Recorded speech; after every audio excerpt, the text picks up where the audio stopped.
Thank you. Excuse me. It's great to be here. I love Austin, Texas. Lots of family here. I wish I had like a blues band next to me right now or something, but next time. So as my introduction might have communicated, I've bounced around between various renewable energy technologies, from energy efficiency, sun and wind. I've also spent a bunch of time with water, and I was always trying to find a way to, help, infrastructure change or help bring material results to kind of an outdated system. And now I'm thrilled to be at NRG, which is a company that actually touches all of the things that I had to bounce around and find individually. And the company as a whole and our CEO is very dedicated towards the future of energy and power infrastructure. And I would just want to spend some time here today talking about that and why we're spending a lot of time thinking about it. So thinking about innovating and disrupting industries is not a new thing. There are tons of examples out there that I think we're all pretty familiar with. For instance, our communication world, we can't live without this stuff anymore. And it's, all of the analogies of being able to leapfrog telephone lines in the developing world to, just completely making telephone lines irrelevant in our developed world. This is the perfect example we're all very familiar with and have all been impacted by. Travel, same thing. It's amazing to think about every incremental step that was made when the first flight was taken to the global reliance on air travel and just efficient ways to move around, and that was rooted in brilliant technology, innovators, risk takers, and now it's something we often take for granted, but it's quite important not just for our daily lives, but for global productivity and the economy. And then also computers, just as my parents, who are 35 years older than me, still talk about the ticker tape that they had to deal with when they were programming COBOL and stuff, and now we have. I have a laptop I can carry in my tiny purse, and it, my world is ruled around it. So, all of these are familiar, but the whole point is that has not quite happened with the energy industry yet. So this is, Thomas Edison. Our running joke at NRG is if he came back today, he would know exactly how everything worked still. And so, while that means he designed something really great, a long time ago, it's also, there are some reasons why it might not be so great. And it's probably time to think about how we can improve what was once an elegant design and get it ready for the century we live in today. So it's time for us to change. And I think this is one of the most compelling photos in the last year about why our system might be just ready for an update. And Superstorm Sandy has been a very, it hit NRG quite emotionally, actually, because NRG is headquartered in Princeton, New Jersey, and they were, everyone who worked at the headquarters and even our headquarters itself was actually impacted by it. But B, this is, it's a sad state of affairs when you work hard to, keep your power plants up and running, and you still can't deliver that electricity because all the distribution lines fell down. So we're ready. And that's actually why there's a lot of effort at the company now to be trying to motivate towards this change. And in fact, it's already been happening for a few years. This is kind of I don't know if everyone knows who NRG is. It's not a very popular consumer brand, mostly because it wasn't really quite selling towards consumers historically. But NRG is the largest independent power producer in the US. It's not a regulated utility. It's actually in deregulated markets. And it's kind of stealthily been acquiring and collecting interesting tools for this distributed, diverse future of power infrastructure. So we do own power plants, and that was our historical legacy business. We also have thermal plants, so we think about steam and thermal energy, which is often like the least sexy part of the power industry, but really, really critical, and there's a lot of interesting innovation around that area now. We have an electric vehicle charging infrastructure business unit. We have retail energy, Reliant, which many of you might be familiar with, is an NRG company and an NRG brand. So is Green Mountain Energy, which is headquartered here in Austin. And 3 years ago, we did not have a solar business, and now today we have the largest utility solar business in the country. So even besides these extreme weather events, NRG's been ready and aware that it's time to start pushing the limits and the boundaries of its own core business. And some of the recent events have only accelerated and provided more momentum beyond our company. This is just, it makes you scared about power lines here. There's just no way they can stand up to it. And then you start brainstorming about how you can meet this new design problem, essentially. So you can have mobile power generation, and that's a picture of our power to serve emergency response vehicle that can drive around to wherever you need it to be after a storm or some sort of critical event. Then the picture on the right is sort of our focus on actually converting solar panels, not just as generators on roofs, but into something that can be incorporated into the built environment in interesting ways so that you can have them in places you didn't think you could have them before. But what's really important, But what's really important as we're thinking about this new energy future and the new power infrastructure that we want to roll out there, you need to kind of break it down into the right categories along the energy power chain, value chain. I really like, this is a very simple chart, but I think it's really important because you can realize that there's different aspects. There's generation, there's distribution, and there's usage. And the real problem to solve is to figure out within these categories, what are the design elements you put in there? What are the technology innovations? How do you integrate all of those things? And then how do you make it work across that chain? So it's no longer just how do we make a better solar cell or how do we improve a light bulb. It's really a bigger, more diverse, complex picture, and you have to apply that to the built environment. It's no longer greenfield. So it's overwhelming and it's daunting, but it's time. And I personally believe we have the ability to solve that problem. On the generation side, I don't know how many of you know about Ivanpah, the solar thermal plant in the Mojave Desert, but this is one of the coolest feats of engineering I've seen in a long time. And I'm a civil engineer, so I'm like a big geek about this stuff. And this is pretty cool. I think it's like the new Hoover Dam.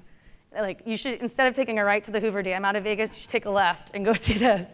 But this is a large-scale solar thermal plant that's harnessing the sun in an efficient way.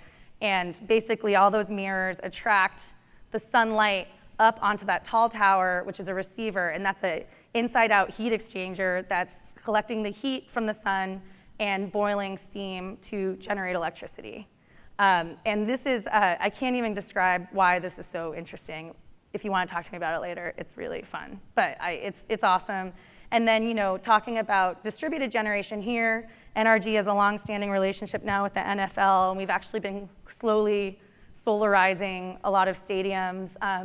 And there's like a theme, the way we do it. We try to make it very visual for the fans so they can engage visually with, small wind production or solar. And then we have like more hardcore utility scale installations over carports and parking lots or stuff like that. So this is more of the customer engagement piece, and it looks beautiful. And then we provide more substantial clean energy elsewhere. In terms of distribution, this is actually my former boss. Dean Kamen. These are some of his, you might know him for some of these inventions, the Segway, this like really impressive robotic prosthetic arm, the new freestyle soda machine. And he also invented the wearable insulin pump, which many of you might know people who have to wear them. So he's a very solid, successful, concrete inventor who makes changes. He spent a lot of time focusing on water and power issues, which is what I was working on him with. And one of his technologies is actually now a strategic partnership with NRG. This is a micro CHP unit. It's an external combustion engine that can burn any fuel and produce electricity and useful heat. And if you put this in a home, you then eliminate the need to burn extra fuel to provide heat and thermal needs for your house. You can integrate solar through this. You can burn natural gas very cleanly. There's a battery in there, and you can interconnect with the grid. So this is essentially like a symbol of what we think the future is, having point of use, power, generation, and use that's smart. It can toggle between all of your locally available fuels, whether it be sun, wind, or natural gas, or battery, and it can kind of become that brain for your house, that power center, in a way that we haven't necessarily had before with just individual renewable energy installations. By the way, the other thing we worked on was a small water purification system that can clean any water. And NRG is actually now strategically involved with that in our developing world efforts with Haiti. And we've partnered with DECA and Coca-Cola on that. And the only reason I bring that up is because eventually that will be, in my opinion, that will become a very critical water appliance for even homes in the United States for local recycling. And once people get the memo on the water issue, that'll become very important too. And then just in terms of thinking about using electricity differently than you have before, we all know the learning thermostats are now, like, people are cool because they look good and they're offering that obvious benefit of energy efficiency. And that's a model we really respect. And then with our EVgo charging infrastructure, electricity is no longer just something you're taking for granted out of your outlet in your house. It's actually very valuable for other aspects of your life, like transportation. Again, it's all changing, like how you're interacting with the kilowatt hour. That's, I think, a critical point and a critical step to being able to roll out great new technology. And as you know, our human body is now electrified. I think we're all familiar with the anxiety of not being able to charge your cell phone at an airport or anywhere for that matter. It's like, you got to get your fix wherever you are. So this inspires us too as a design problem. And so we're trying some stuff out, and we have some fun products that we're just rolling out to malls and NFL games, and just seeing what people are willing to do to get that phone charged and to provide a safe space. I think these actually have like lockers in there, and I don't know, you can like leave it and walk around, and it's just time to figure out how we want to interact with not just consuming electrons, but getting them when we need them, because they're not available all the time.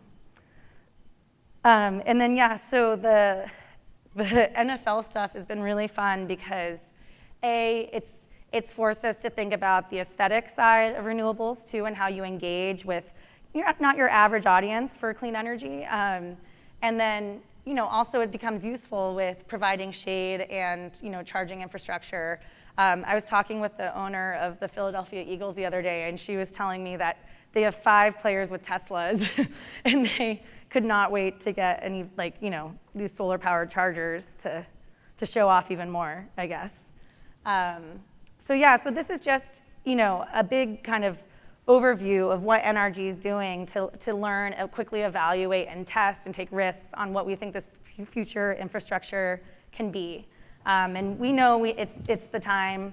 We're just trying to make it a scalable, impactful solution, and we can't wait till it's reality.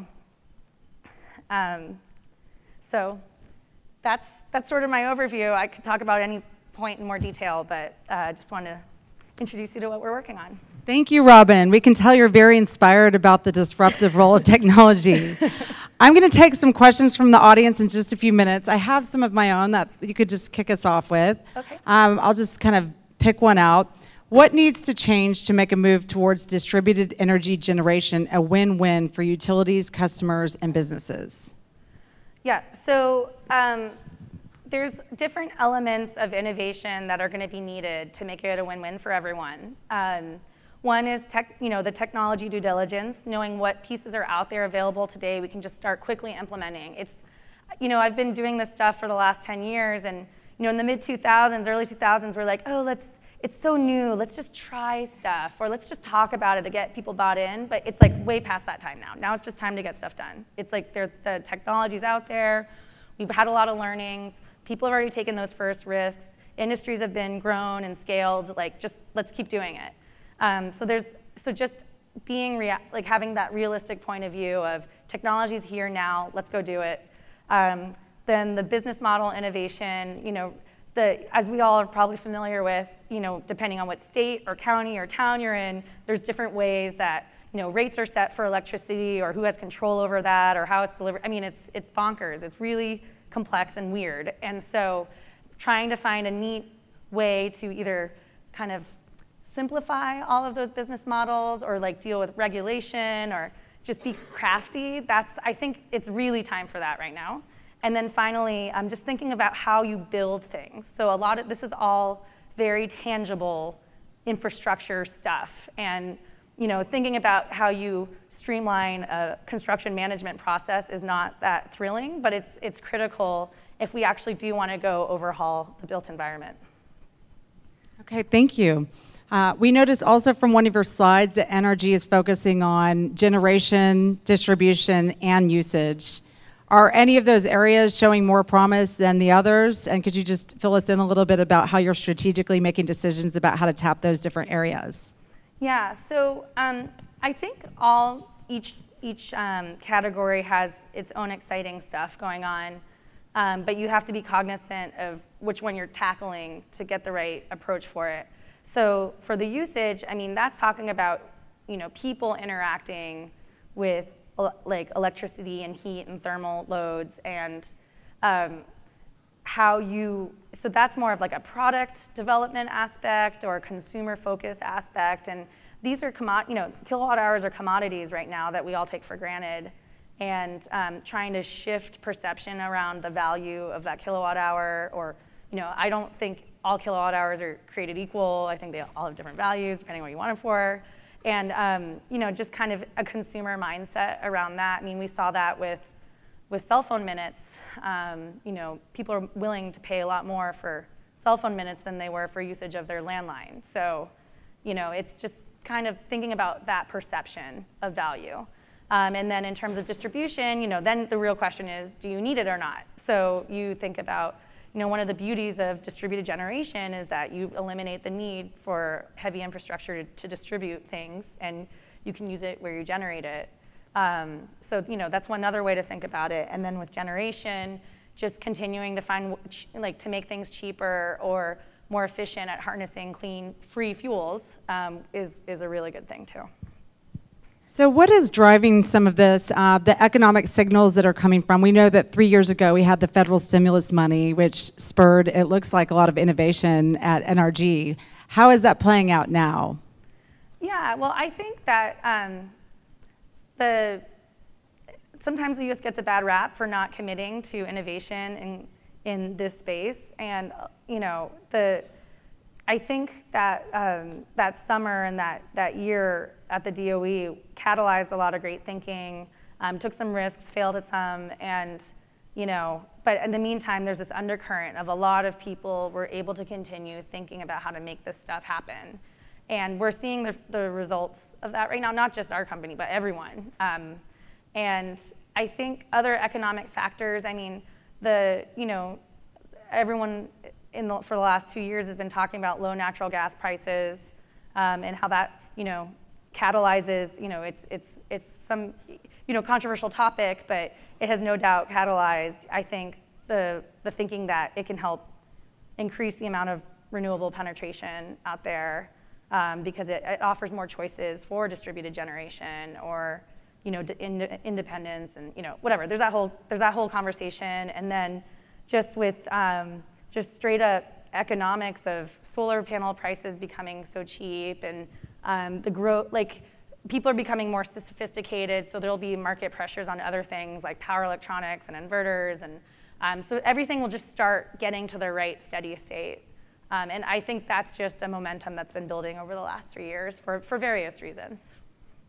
What was the name of this box that you showed us that did all 4 of those things? As a customer, it's just be very interesting. When would we have something like that in our home?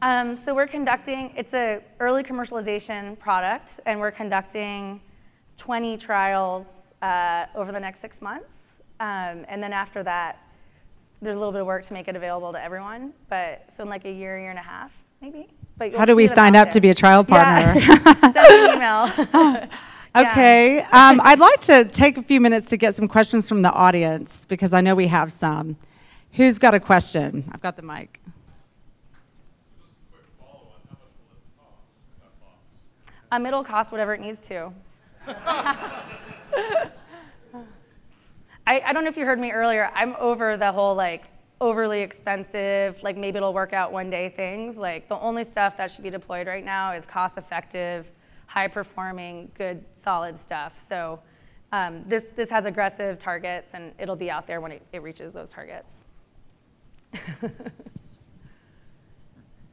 Again, about that particular product, what is the mechanism that it consumes the natural gas? Is it a microturbine or is it a fuel cell or what's the conversion Yeah, it's mechanism? an external combustion turbine. It's a Stirling cycle engine. So it's, it basically uses your delta T, your thermal, so it has a really hot side and a really cold side, and the heat and pressure differential from each side of the piston is what, one side's expanding and one side's contracting, and that drives the piston. So it's a really clean, you're only burning fuel to heat up one side of it. You're not injecting fuel to explode, thousands of times a cycle to like move the piston. So it's very quiet.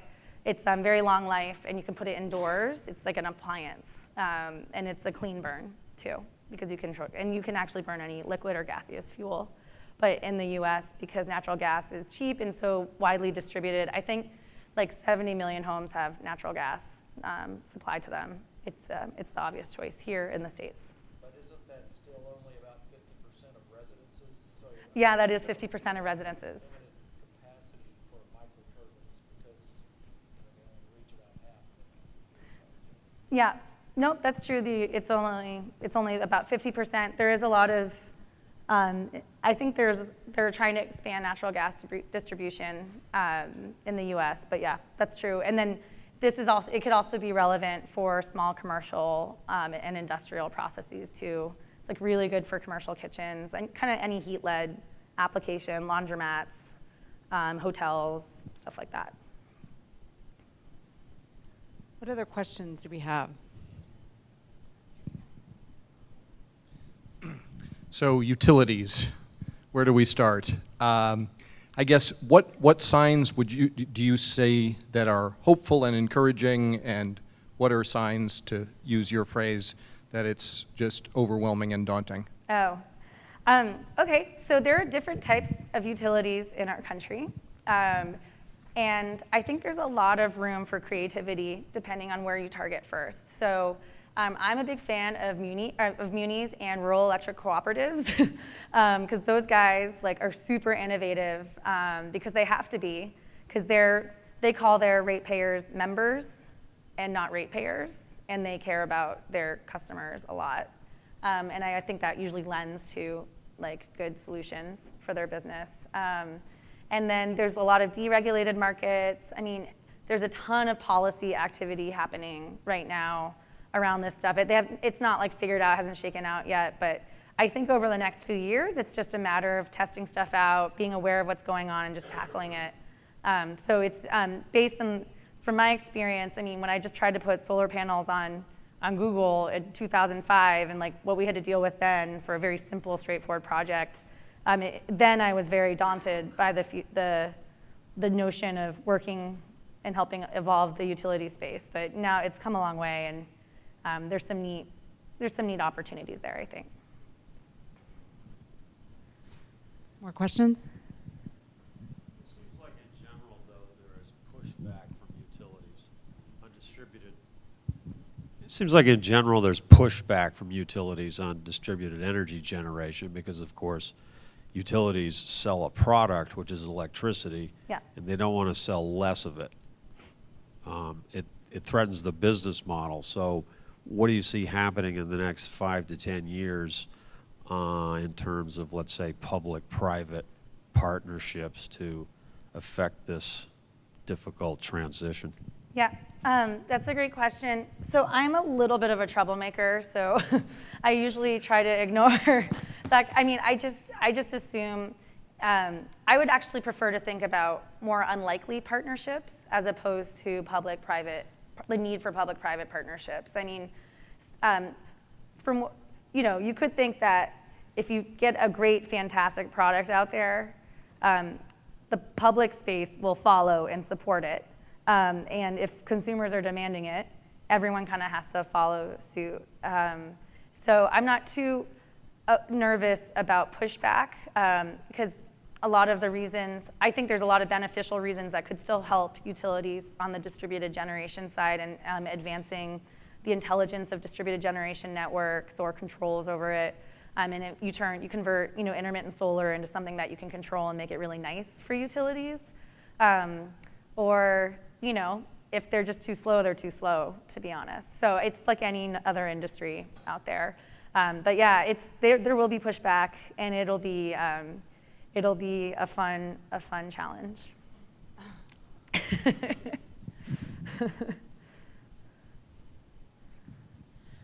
Hi, so I was just wondering if there's anything Entergy's working on to make the non-renewable energy sources cleaner. For instance, you've mentioned natural gas several times, aside from the distributed generation, the larger power plants, the production of it. Yeah, so I'm not the expert on that. I actually don't really spend any time trying to cause trouble with power plants right now. But there's a huge movement from NRG from repowering from coal plants to natural gas. We've done several of those efforts in the last couple of years. We have a great partnership with Petronova. That's like a neat carbon capture technology. It's like state of the art. It's actually here in Texas, I think, right outside of Houston. But yeah, there's a lot of really smart people at NRG working on that. It's a very near and dear issue. Because we have some of the smartest people in the power industry business. I located my new team at a retired power plant in San Francisco. And so we actually sit in the shadow of a natural gas thermal plant that used to provide 30% of San Francisco's electricity.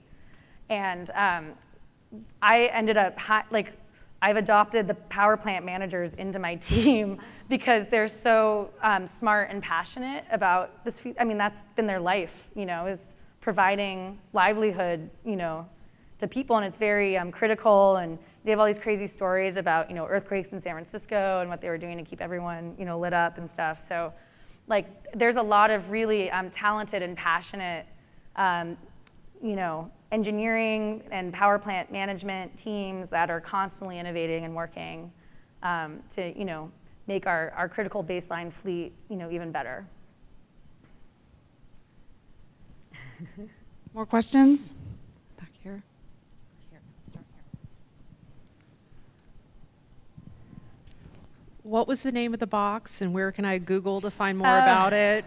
I think we just renamed it Beacon 10, and but it's Dean Kamen's invention, and there's legacy info called Dean Kamen's Stirling engine, and then there were some great press releases out about NRG's partnership with Dean, and we just rebranded it to Beacon 10. So I don't know how much press there is on that, but we were just calling it the Stirling. Yeah, NRG is the first strategic partner for this, so it just had a nickname that DECA we just used. Here we have a question back here.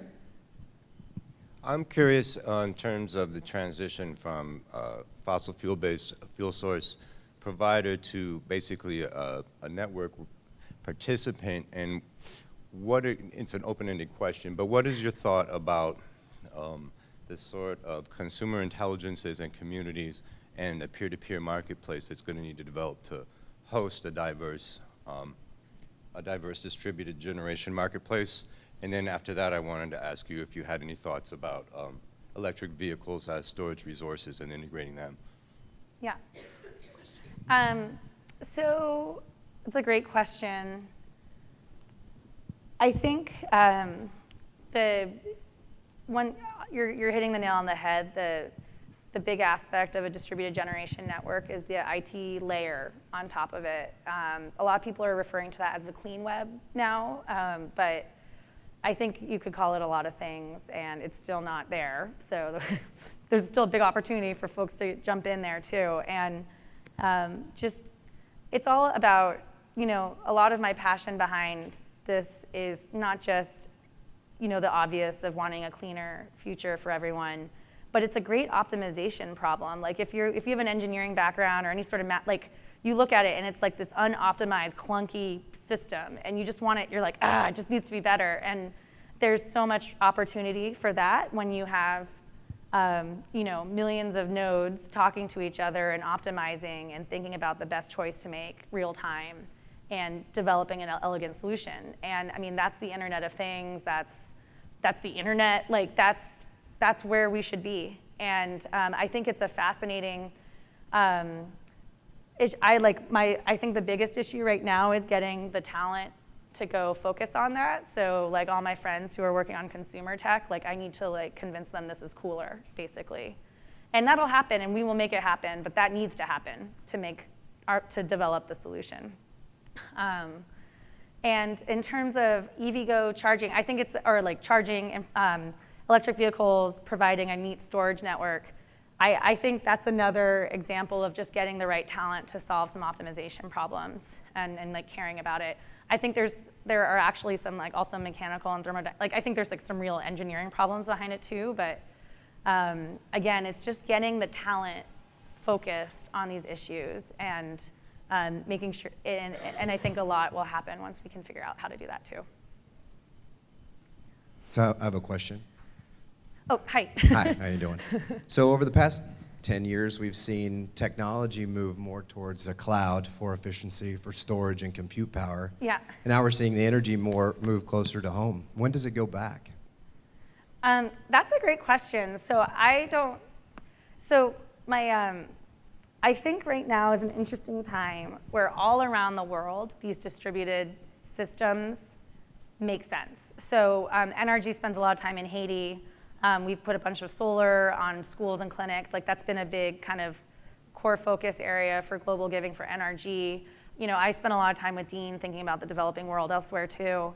And there was this aha moment that we need to leapfrog non-existent infrastructure, and at the same time, we need to leapfrog existing infrastructure here. And I don't think that's forever. Like I think it's like this intersection that might last, you know, 20 years where this all makes sense, and then eventually it could, for whatever reason, going back to like the economies of scale of centralized generation could make sense too. I can't predict that stuff, but I know that right now it all makes sense, and that's why we should be hustling to make it happen. It's a great question. More questions? Still have a little time. I have a few more. What is the one shift consumers need to make about energy in order to make this evolution possible? So I'm torn with that question. Part of me thinks like don't even involve consumers in that shift, just do it without them realizing it, because consumers are fickle, and there's been a lot of research on behavior change around energy, and a lot of companies started around it, and it makes a little dent, but not you know, it hasn't reached an inflection point, I think, in terms of consumer awareness or significant behavior change. So there's part of me that thinks you should design the shift into the product so they don't even have to think about it. Or the other side is you do an incredible cultural revolution and change perception about how, like, what water and power means to us, and heat, and, you know, thermal power, and how we involve that in our lives. And so I think my general opinion now is just make it both happen at the same time, but my suspicion is just designing it into just making it easy for everyone to do it is probably the best way to go, especially in the US. It might be different in other target markets, but. You mentioned the cell phone minutes and kind of looking at that as an analogy. Do you see people's energy IQ kind of having to grow in order to appreciate some of these innovations that you're coming up with? Yeah, definitely. Like it's sort of like the talent issue. Like we just need to make it cool again, or make it a thrilling, exciting space for people to spend mind share on. And whether that's as a consumer electronics junkie or, you know, a electrical engineer who's trying to decide which way her career should go, you know, we need to like get going on both of those sides, because it's you can't build these things if you don't have the people to build them. And I've seen that even like I'm out there trying to find the right products and the implementation, and everything's cool, but you need to be a little bit better, and they don't have the right talent to do it. And it's not because they can't get it, it's just because it doesn't exist right now. And it's not that hard, it's just focus, you know? So, so I think there's a question back Question here. back here? Yes, hello, thank you. I was wondering if you looked at the space, a lot of your examples in your slideshow were commercial buildings. We talked a little bit about single-family homes. There's multifamily. Which of those areas do you think are most exciting, or where do you think that next business model evolution will come? Yeah, great question. I love multifamily, or like any building that has a nice mix of electricity needs and thermal usage, like heat loads or cooling loads, because there's a lot of great opportunity to balance between the supply and demand there and how you optimize that. Like it's a really fun, like low-hanging fruit problem. So I think that continues to be like a neat area. You know, as if any of you work in this space, you know that commercial decision makers think differently than household decision makers around energy.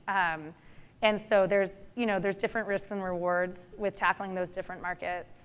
And then eventually, you know, you won't be able to distinguish, hopefully, between those markets because they'll all be working together, and it'll be like an interconnected system that it's no longer, it becomes a true marketplace and not these like siloed energy worlds, which is what we've all been dealing with for the last couple decades.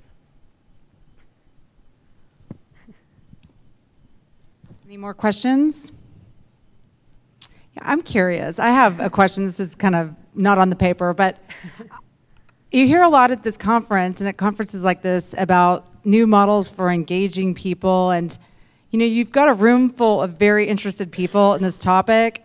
I'm just wondering, does NRG provide some kind of way to harness our energy to kind of help you develop more of these ideas? Whether there was a lot of interest in the box, for example. I mean, say we really want to test the box in our home. How can we participate in some of these innovations? That's a great question.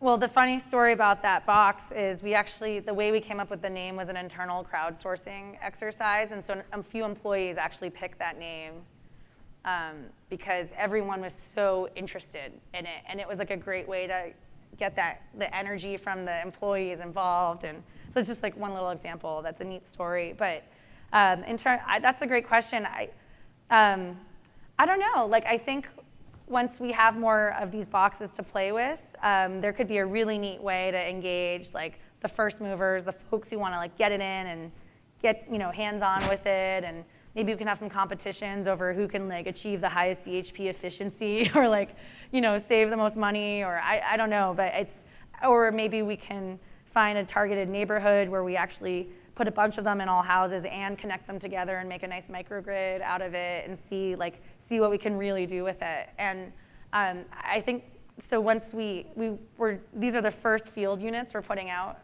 so it's like probably not the best time to give them to a bunch of people, just to work out a couple kinks, and then after that, I think we can have a lot of fun with public engagement. It's a great idea. Yeah, maybe it's something you could host next year at South by Southwest ECO. Well, if there's no other questions, just an announcement. For those of you looking to get some accredited hours, we have a piece of paper outside. If you sign that, you get credit for being in the session. And thank you so much for coming. Thanks.